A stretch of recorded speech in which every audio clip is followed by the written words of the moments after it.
আসসালামু আলাইকুম, কেমন আছেন সবাই? একটি নতুন ভিডিওতে আপনাকে স্বাগত। এই হলো ভেট গাছ। দেখেন, ভেট গাছ হলো বহুত ঔষধি গাছ, একটা সম্পূর্ণ একটা গাছ। এখানে দেখছেন ধান লাগাইছে,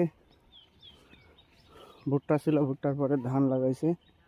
মাছের হাতে বাঙালি আমরা, কৃষক, কৃষি চাষ আমাদের প্রধান। আল্লাহ কোনো গাছপালাই বিনা প্রয়োজনে তৈরি করেনি। এই যে কচুর গাছ দেখছেন, এই কচুর ডাঁটা ইলিশ মাছ দিয়ে ঘাঁটি খেলে সেই স্বাদ লাগে, সেই সুন্দর লাগে। এটা হলো খেজুর গাছ। খেজুর গাছের রস হয়, গুড় হয়, সেই স্বাদ।